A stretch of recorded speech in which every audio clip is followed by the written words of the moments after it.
이사야 34장 16절. 너희는 주의 책에서 찾아 읽으라 이렇게 말하죠. 여러분, 주의 책이라는 게 당연히 뭐겠습니까? 성경을 가리키는 거죠. 하나님 말씀을. 주의 책에서 찾아 읽으라. 이것들 중에는 하나도 부족한 것이 없고 하나도 자기 짝이 없는 것이 없으리니 이는 바로 나의 입이 명령하였고 바로 그의 영이 그것들을 모으셨음이라 이렇게 말씀하고 있습니다. 자, 성경에 대해서 뭐라고 얘기해요? 하나도 부족한 것이 없다 이거죠.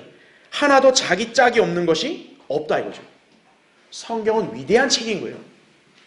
절대 무오하고 완벽한 하나님 말씀이고 또 이 말씀은요 놀랍게 유기적으로 다 연관이 되어 있는 거예요. 그래서 여러 가지 짝들이 다 맞아 들어간다는 얘기죠. 그래서 우리가 하나님의 또 깊고 오묘한 뜻을 알고 또 우리가 하나님의 말씀을 더 많이 알고 깨우치기 위해서는 이 성경을 읽어야 된다 이거죠. 그래서 오늘 이제 강의는 성경의 더 깊은 연구 이 제목으로 제가 이제 말씀을 강의하겠습니다.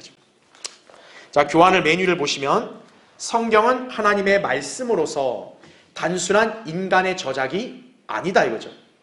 만일 성경이 단지 인간의 책이었다면 사람들은 매 구절을 포착하고 이해하는데 왜 그렇게 요원하면서도 난해함을 느끼겠는가 이거죠. 사실은 우리가 성경에 있는 말씀을 성령님의 조명에 따라 대다수 다 이해하고 깨닫지만 사실 우리가 아직 이해할 수 없고 또 어려운 말씀들이 많이 있다고요. 네. 인간이 기록했다면 이해 못할 이유가 없다고요. 왜 이해를 못하겠어요? 하나님의 말씀이니까 그런 거죠. 네. 성경은 아무나 이해할 수 있는 책이 아니라 성령에 의해 거듭난 하나님의 자녀들만이 성령의 조명에 따라 깨달을 수 있는 책이다라는 거죠. 그래서 늘 저는 항상 여러 번 얘기하잖아요. 여러분이 성경을 읽기 전에 먼저 기도하라 그러잖아요.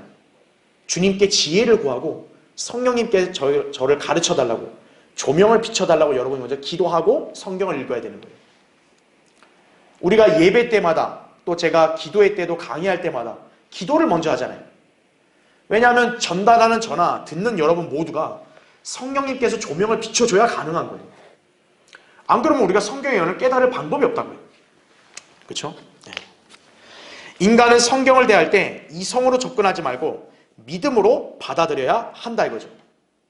하나님의 말씀은 그분의 선지자들에게 주셨는데 이때 그들은 자신의 의사가 아니라 성령의 감동을 받아 말했다라는 거죠. 베드로서 1장 21절에 정확히 나오죠. 그렇죠? 네. 사무엘하 23장 2절에도 주의 영이 나를 통하여 말씀하셨으니 그의 말씀이 내 혀에 있었도다 이렇게 나옵니다.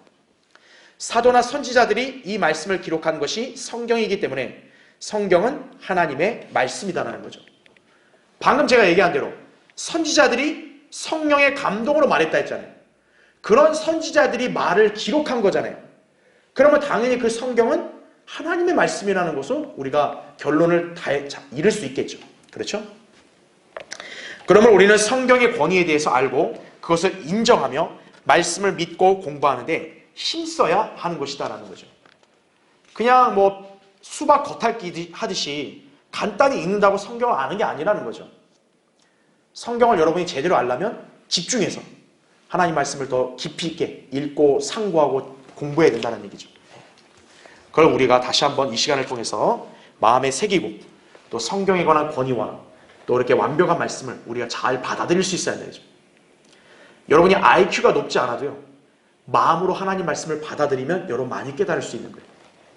반대로 IQ가 너무나 높은데 마음으로 말씀을 안 받아들인다. 그럼 그 사람 몰라요. 백날 들어도 모르는 거예요. 자, 첫 번째 성경의 권위에 대해서 먼저 보겠습니다. 오늘날 사람들은 성경의 권위를 인정하지 않는다 이거죠. 오히려 성경의 권위에 도전하면서 이성과 과학, 지식을 내세우면 마치 현명한 것으로 인정받고 있는 추세다라는 거죠. 예수 그리스도를 구주로 믿으면 구원받는다는 것을 유치하게 여기는 거예요. 아, 그렇게 단순한 게 뭐 어딨냐고. 그러면 그들이 그렇게 거부하는 근거가 뭐냐면 자기 지식, 이성 이거를 굉장히 높게 치는 거예요.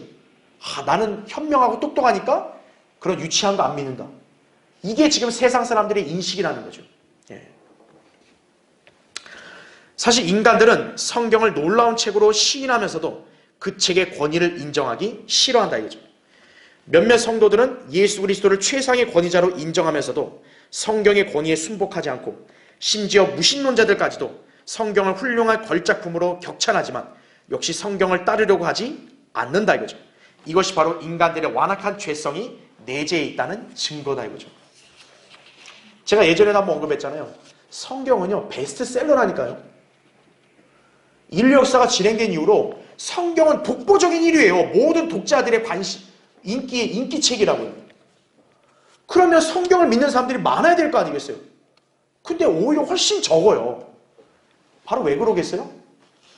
성경이 걸작품인 거는 인정하지만 그거를 권위 있게 믿지를 않는 거예요. 그냥 참고용. 이렇게 돼 있구나 그냥. 이렇게 여기니까 그 사람들은 변화가 없는 거죠. 네. 바로 인간들 안에 그 완악한 죄성이 어떤 거예요? 성경을 거부하게 하는 거예요. 자꾸. 하나님 말씀에서 뭘 하지 말라, 하라, 명령한 게 있는데 인간은 육신적으로 그걸 따르기 싫은 거예요. 그냥 안 하고 싶다. 그게 왜냐? 이 인간의 육신의 죄성이 아직 있으니까 그런 거예요. 네. TV 보고 노는 거는 너무 좋아. 육신이 편해. 근데 성경을 읽고 예배드리고 기도하는 건 힘들어해. 막 육신이. 그죠? 그게 왜냐? 육신 안에 그 죄의 본성이 남아있으니까 그런 거야. 인간은. 그렇죠? 자, 하지만 우리 그리스도인들은 우리 육신의 생각이나 기분보다 하나님 말씀의 권위를 더 우선시해야겠죠. 그렇죠? 네, 받아들여야 되는 거죠. 자, 밑에 먼저 1번 보세요. 성경과 과학이 일치하지 않는다는 생각이요. 자, 인간들이 왜 성경의 권위를 믿지 않냐면 과학하고 불일치한다 이거예요. 그걸 거부하는 거예요. 물론 많은 근거 없는 비과학적인 학설들이 성경과 불일치하면 사실이에요. 여러분 그 디모데전서 한번 보세요. 디모데전서 6장 20절 한번 보세요.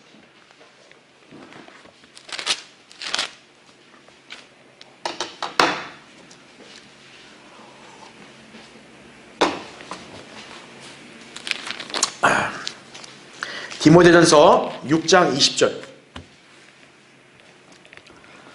자, 거기 이렇게 나옵니다. 오 디모데야, 내게 맡겨진 것을 지키고 비속하고 허황된 말장난과 거짓되이 일컬어지는 과학의 반론을 피하라 이렇게 말하고 있죠.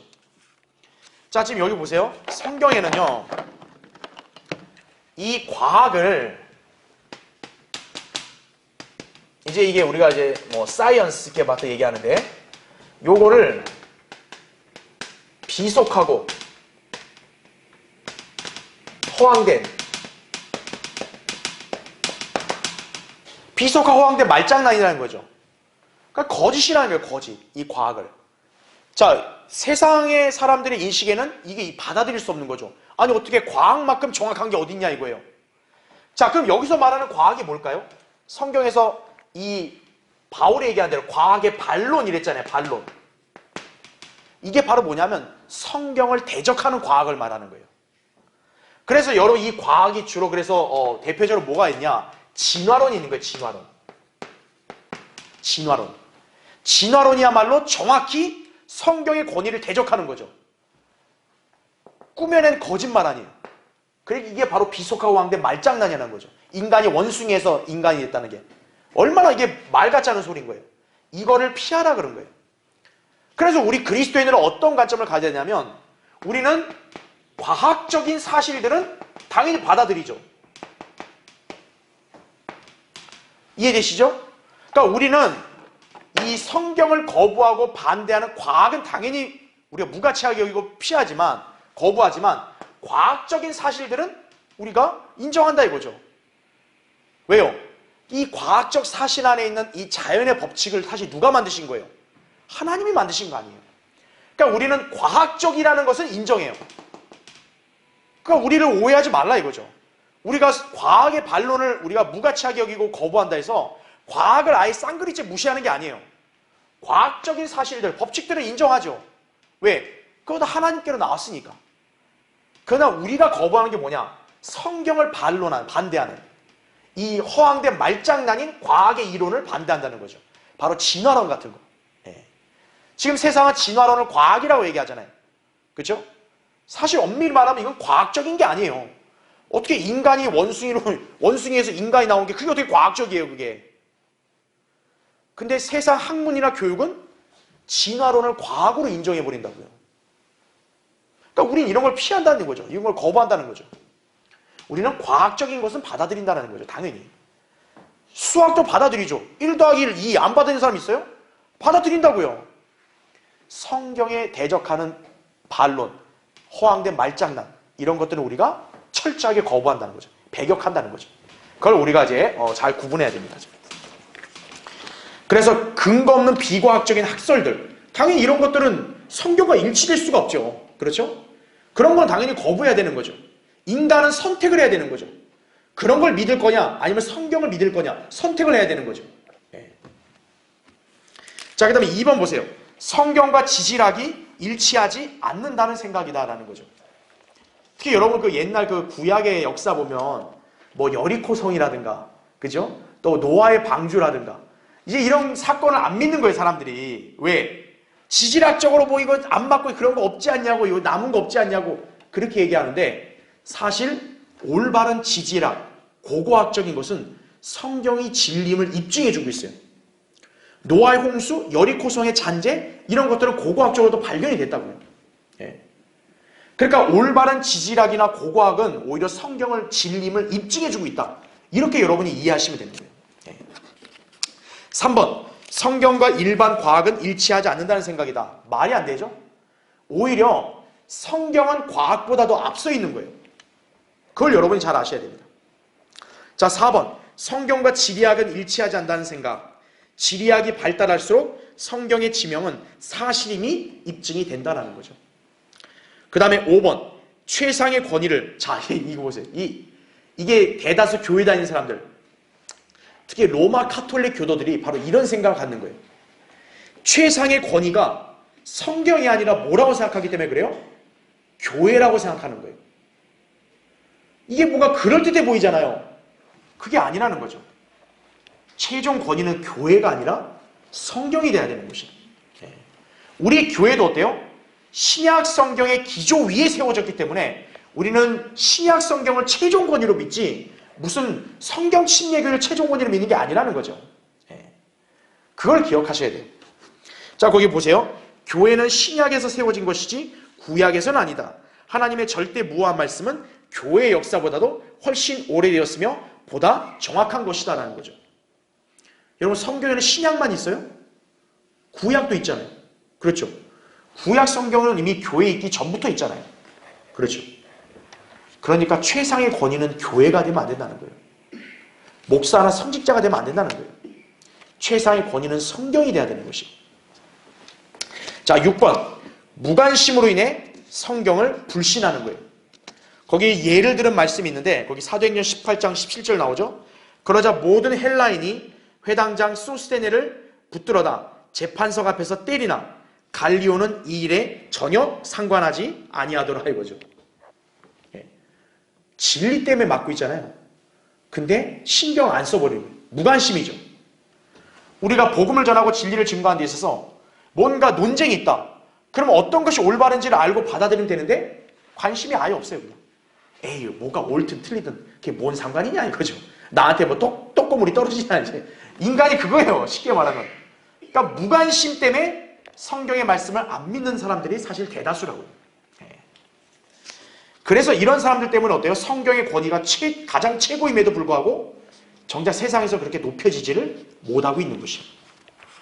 그럼 하나님께서는 뭐 인간들의 숫자를 보시는 분이 아니기 때문에 그분의 자녀들인 우리가 성경의 권위를 최종적으로 여기고 받아들이면 하나님은 그걸 기뻐하시는 거죠. 그렇죠. 자, 이제 두 번째 보겠습니다. 교환에 성경의 위대함을 볼게요. 성경의 위대함. 자, 1번. 성경은 인간이 비극과 죽음의 순간에 조력을 구하는 유일한 책이다 이거죠. 그렇죠. 예. 여러분, 인생의 절망 가운데 있고 아무 소망이 없는 사람이요. 그래도 성경을 잘 만나면 어떻게 돼요? 그 사람은 소망을 갖는 거예요. 그렇죠. 로마서 15장 4절에도 성경은 우리에게 교훈을 준다 그랬어요. 그래서 인내와 소망을 갖게 한다 그랬어요. 성경은 그런 책이라고. 네. 그 다음에 2번 보세요. 성경은 가장 오래된 책으로서 국가와 민족에게 끼치는 영향력은 측정 불가하다 이거죠.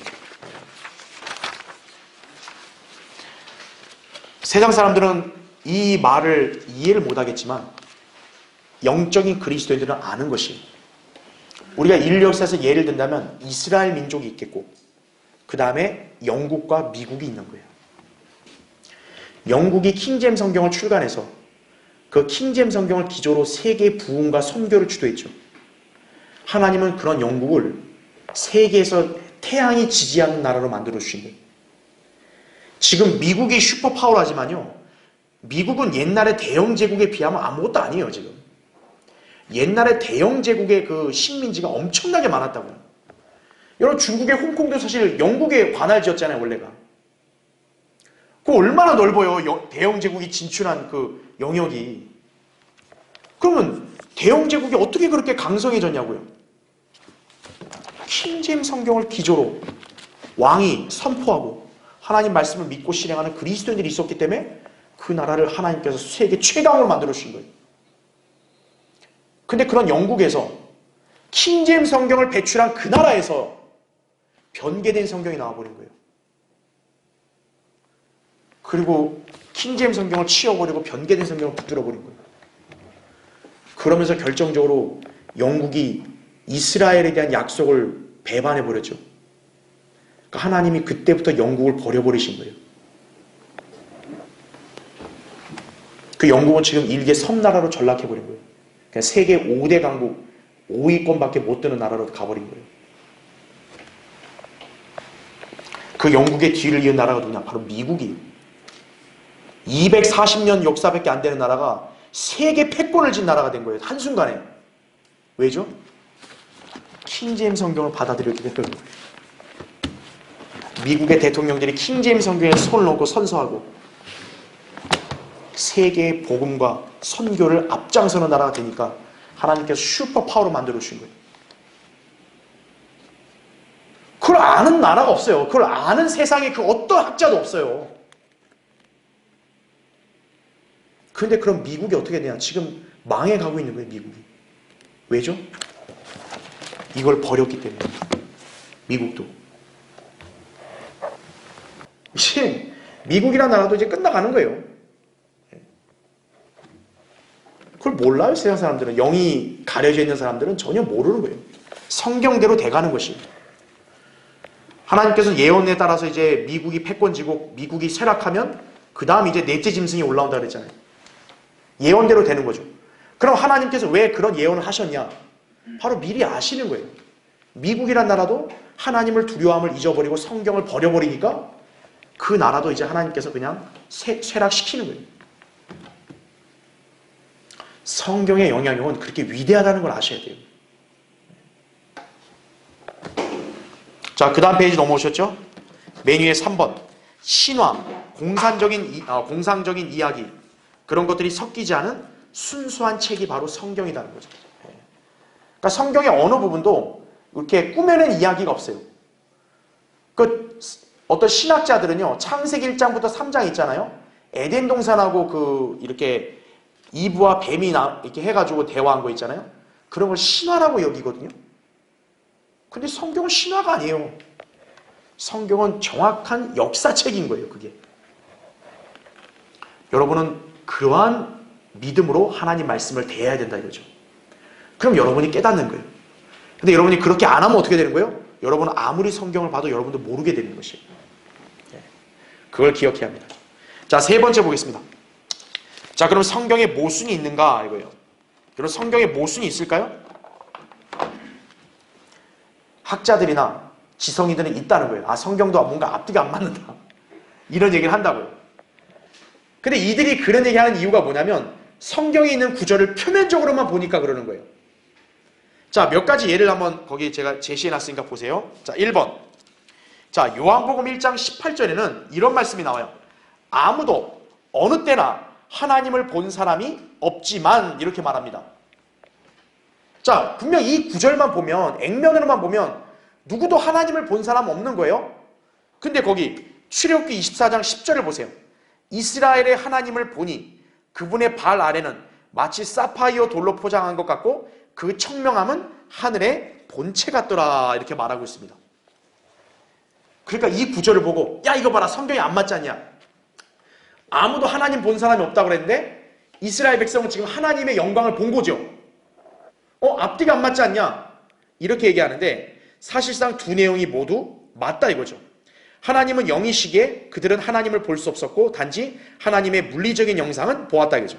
즉 내가 거울을 들여다보노라면 내 얼굴의 영상은 보지만 다른 사람이 나를 보는 것처럼 실제 내 얼굴을 볼 수 있는 것은 아닌 것과 마찬가지다 이거죠. 좀 더 쉽게 설명을 드리면 여러분은 하나님 그 자체를 누구도 볼 수 없죠. 왜냐하면 하나님은 우리 인간의 속성 중에 어디에 해당되냐면 혼에 해당되기 때문에 그래요. 여러분 자신의 혼을 본 적이 있어요? 없다고요. 여러분의 혼에 대해서는 본 적이 없어요. 그렇지만 내 혼이 어떨지에 대해서 내가 안다고요. 왜? 내 몸을 통해서 아는 거죠. 내 몸을 보면 아마무게라는 나는 이런 사람이구나. 이걸 인정하게 되는 거죠. 그렇죠. 바로 이거예요. 우리는 하나님을 누구도 본 적이 없어요. 하지만 하나님께서는 인간들에게 현현에서 나타나신 적은 있죠. 그게 구약에서는 주의 천사였고 신약에서는 바로 누구예요? 그분이? 예수 그리스도라고. 그래서 예수 그리스도가 말씀하신 게 뭐예요? 빌립이 그러잖아요. 아버지를 좀 보여달라고. 그러니까 예수님이 답답하다는 식으로 말씀하시잖아요. 아직도 모르겠냐? 나를 본 자는 아버지를 보았다고 말하는 거예요. 왜냐하면 하나님 그 혼 자체는 누구도 볼 수 없는데 그분이 인간의 몸을 입고 오신 분이 바로 예수 그리스도이기 때문에 그분을 보면 곧 아버지를 본 것과 똑같다는 거죠. 네. 그렇기 때문에 그 부분을 잘 구분해서 봐야지 그냥 여기 글자만 보고 여기 하나님을 본 적이 없다. 여기 하나님을 봤다 그러니까 성경이 잘못됐네. 이렇게 말하는 건 진짜 어리석은 소리다 이거죠. 그렇죠? 자, 그 다음에 2번을 보세요. 역병으로 죽은 자가 민수기 25장 9절에는요 24,000명이라 나오고요. 그 다음에 고린도전서 10장 8절에는 23,000명이라 나와요. 야 이거 숫자가 안 맞는다. 또 성경이 잘못했다. 그런 얘기 하잖아요. 근데 그것도 역시 어리석은 소리예요. 왜죠? 고린도전서 10장 8절에는 어떤 단어가 나오냐면 하루에란 말입니다. 하루에. 즉 민수기 25장의 바알푸올 사건 때문에 하나님이 역병을 일으켜서 가는 음행 저지른 사람 죽이셨잖아요. 그때 죽은 전체 사람들의 숫자가 몇 명? 24,000명이고 그 24,000명 중에 하루 만에 죽은 사람이 몇 명이라고요? 23,000명이라고요. 그러니까 성경의 단어를 좀 유심히 보면 전혀 이건 헷갈리거나 모순되는 게 없는데 제가 얘기하잖아요. 인간에게는 죄의 본성이 있으니까 어때요? 성경을 거부하고 싶은 거예요. 어떻게든 성경에서 꼬투리 잡아가지고 이것도 틀린 거라고 이렇게 얘기하고 싶은 거예요. 인간은. 하지만 성경은 어떤 형태로도 모순되는 게 없다. 이걸 기억해야 된다고요.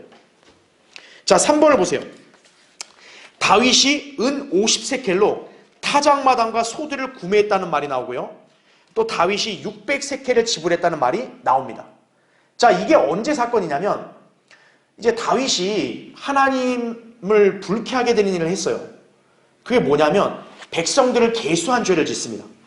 하나님은 그걸 명령하지 않았는데 자기가 해버린 거예요. 왜? 그 숫자의 과실을 좀 느끼려고. 그럼 하나님께서 다윗에게 벌을 내렸죠. 너 원수에게 6개월간 쫓겨다닐래?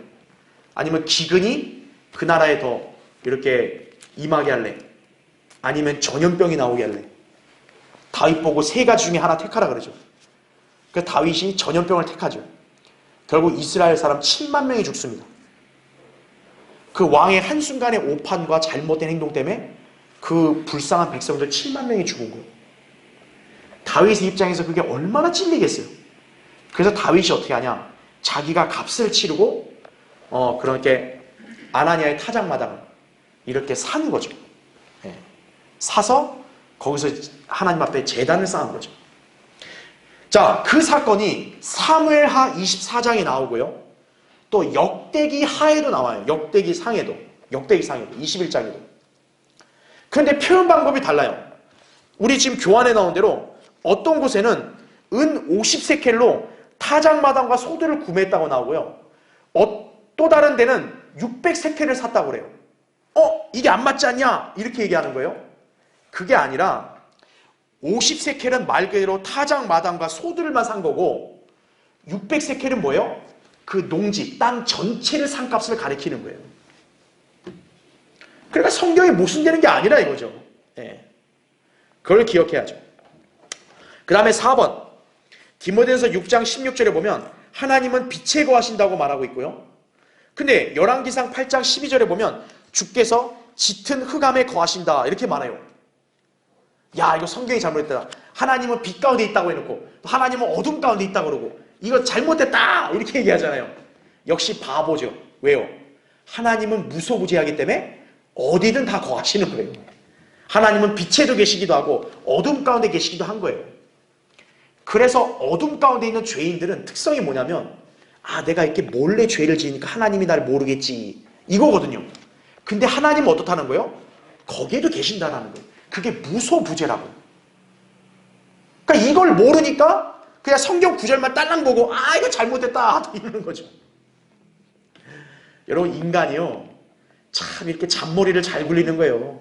하나님 말씀을 어기는 거에 대해서는 잔머리가 너무 잘 돌아가 인간은요. 예.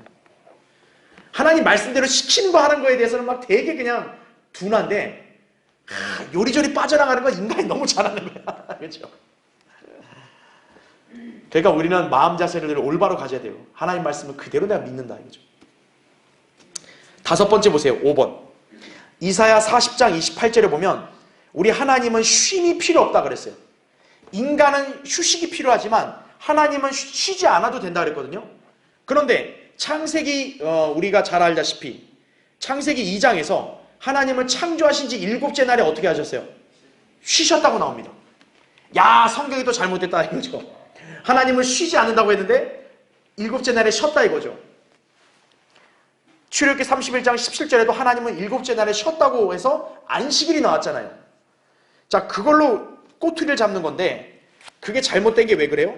주님께서 인간처럼 피곤하셔서 쉬신 게 아니기 때문에 그런 거예요. 하나님이 6일 동안 창조해놓고 힘들다. 야, 하루만 쉬자. 하나님은 그런 게 아니라는 거죠. 하나님은 질서에 따라 일하시는 거기 때문에 바로 7체계를 보여주시려고 하나님께서는 7째 날을 쉬신 거라 이거죠. 즉 창조하신 일을 멈추신 거란 얘기죠. 바로 7째 날의 안식을 하나님께서 모형적으로 보여주시려고 하신 거란 얘기죠. 그리고 하나님은 창조의 섭리를 감상하기 위해서 그러신 거죠. 그분이 6째 날까지 다 창조를 했잖아요.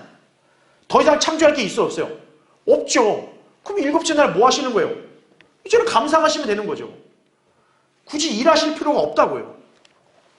그런 것도 모르고 그냥 구절 없으니까 성경이 잘못됐다. 그러면 안 된다는 얘기죠.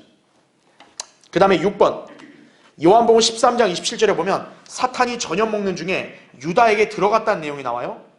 근데 누가복음 22장에 보면은 저녁 먹기 전에 들어갔단 말이 나와요. 이거는 사탄이 한 번만 들어가는 게 아니라 여러 번 들어갔음을 말하는 거예요. 유다에게 2번 들어갔고 2번째가 보다 완벽하게 들어간 것이에요. 그러니까 이미 마귀는 유다 이스카리오 마음에 주를 배반할 생각을 넣었을 때 유다는 그걸 받아들인 거 아니겠어요? 그러니까 이미 마귀가 한번 역사한 거예요. 그리고 이제 나중에 돼서 어때요? 제자들이 묻잖아요. 예수님이 너희 중에 하나가 나를 배반한다. 그러니까 뭐 제자들이 그게 누굽니까? 납니까? 그래서 주님이 알려주셨죠. 식탁에 그릇에 물을 적신 자 그라고. 그 유다가 물어보잖아요. 그게 납니까? 예수님이 그러죠. 그래 바로 너다. 그러죠. 가서 네 일을 하라. 그때 들어가 버린 것도. 왜냐하면 이제 그때 보다 완벽하게 마귀가 완전히 들어가서 이제는 마귀 일을 하러 가는 거죠. 그러니까 성경이 모순된 게 아니라 이거죠. 자, 7번 예수님께서 올리브산에서 승천하셨다. 사도행전 1장 9절부터 12절에 나와요. 그런데 누가복음 24장 50절 51절에는 베다니에서 승천하셨다. 성경이 틀리다. 또 이러단 말이에요. 베다니는 올리브산 옆에 있는 마을을 가리키는 거예요. 예를 들어 예수님이 강릉에서 승천하셨다. 근데 어떤 구절은 성산에서 승천하셨다. 틀린 거예요? 아, 맞죠? 왜? 성산도 어디 있는 거예요? 아, 강릉에 있잖아요. 똑같은 거예요, 그게. 그러니까 아무것도 아닌 것 같고 그냥 성경이 틀렸다고 있다고 소리 나고 있어요, 인간들이. 그죠? 8번 보세요. 주님께서 바울에게 말씀하실 때 동료들이 소리를 들었다고 사도행전 9장 7절에 나와요. 하지만 사도행전 22장 9절과 26장 14절에는 음성을 듣지 못했다고 나옵니다. 자, 동행하는 자들은 소리는 들었지만 무슨 말인지는 알아듣지 못한 거죠. 또 이걸 갖고 성경이 틀렸다, 있다고 소리하고 있어요. 우리가 알아야 될 게 뭡니까? 구원받은 사람은 양이기 때문에 양은 목자의 음성을 알아들어요. 하지만 구원받지 않은 자들은 양이 아니기 때문에 목자의 말을 알아들을 수 있어, 없어요? 없다고요. 단지 뭐로밖에 못 들어요? 소리밖에 못 듣는 거예요. 그러니까 여기 사람들은 천둥치는 소리는 들었지만 주님의 음성이 천둥같이 들리지만 그 말뜻은 알아듣는 걸 못 알아듣는 거예요. 못 알아듣는 거죠. 그걸 우리가 구분해야 한다는 거죠. 그 다음에 9번, 출애굽에서 솔로몬 성전 건립까지 480년이 걸렸다고 열왕기상 6장 1절에 나와요. 하지만 역사를 본다면 570년에서 590년까지 걸렸어요. 여러분, 이거 왜 그랬을까요? 우리가 옛날에 다니엘을 공부했으면 다 아실 거예요. 하나님은 우리 인간의 계산 방식을 따르시는 게 아니라 의도적으로 어떤 기간은 하나님이 빼십니다. 지금 왜 여기서 480년이 돼버린 거예요? 재판관기 시대의 기간이 빠졌기 때문에 그런 거예요. 즉, 재판관기 때 이스라엘 백성이 불순종해서 하나님께서 막 이방에게 노예가 되도록 파셨잖아요. 그래서 그들이 막 몇십 년 동안 막 노예 생활을 했잖아요. 하나님은 그 기간을 어떻게 하신 거예요? 빼셨다라는 거죠, 계산해서. 그러니까 열왕기상 6장 1절에는 480년이라고 말씀한 거예요. 바로 뭐냐면 재판관기 때 포로 생활했던 그 기간, 100년 이상의 기간 어떤 거예요? 하나님께서 카운터를 안 하신 거예요. 그래서 차이가 나는 거란 얘기죠. 그러니까 우리는 우리 관점을 잣대로 하면 안 되죠. 뭐든지 기준은 누가 돼야 되는 거예요? 하나님이 기준이 되셔야 되는 거죠. 하나님의 기준에 따라서 재판관기 때 포로 된 시절은 이스라엘에겐 치욕이잖아요. 하나님은 그 기간을 계산을 안 하신 거란 얘기죠. 그러니까 원래는 570년 이상이 돼야 되는데 480년이 된 이유는 포로 된 90년에서 110년까지 그 기간을 하나님이 빼신 거란 얘기죠. 그러니까 성경이 틀린 게 아니라는 거죠. 하나님이 그냥 의도적으로 빼신 거란 얘기죠. 자, 그렇게 여러분 이해하시면 되겠습니다. 자, 네 번째 보세요. 성경의 신빙성. 자, 성경에 이제 모순이 없다는 걸 다 이제 인지하시죠? 그럼 이제 성경 우리가 충분히 믿을 수 있는 거죠? 자, 1번. 성도의 믿음과 실행의 척도다 이거죠. 첫 번째, 성경이 하나님의 말씀이라면 절대 무오하며 흠도 없어야 한다 이거죠. 이는 하나님의 영감은 성경 전체 또 글자 한자 한자에 부어져서 기록되었기 때문이다라는 거죠. 자, 그 다음 페이지 보세요. 맨 위에 두 번째, 성경은 영감으로 기록되었을 뿐만 아니라 하나님께서 섭리로 보존하셔서 인간에게 주셨다는 거죠. 만일 보존을 소홀히 하여 오늘날 변개된 성경처럼 되었다면 영감으로 기록되었다는 것이 쓸모없게 된다는 거죠. 당연하죠. 하나님이 영감을 기록했으면 뭐예요? 보존 못해서 훼손됐으면 그건 성경이 아니죠.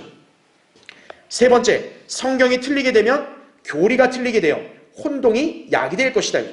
살아계신 하나님께서 성경을 인간에게 주신 것은 그 말씀을 통해서 하나님의 계획과 뜻을 계시하시기 위함인데 제대로 보존되지 않는다면 인간은 하나님의 계시를 제대로 분별할 수 없게 된다. 그죠? 그러므로 성경은 영감뿐만 아니라 섭리적인 보존도 믿어야 한다. 이렇게 말씀하고 있는 거죠. 그래서 우리가 알 수 있는 게 뭐예요? 우리가 전에도 배웠다시피 보존된 성경의 역사가 있고 변개된 성경의 역사가 있는 거죠. 이제 그게 이제 교환에 나온 내용이니까 제가 굳이 다 읽진 않고 마지막으로만 설명하고 마칠게요.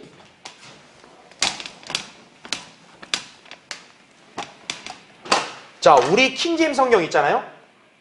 우리 그 킹제임스 성경은 구약은 어땠어요? 히브리 마소라 원문이죠. 신약은 헬라어 표준 원문이죠. 우리 킹제임스 성경의 원본은. 근데 개역 성경은 어떤 원본이에요?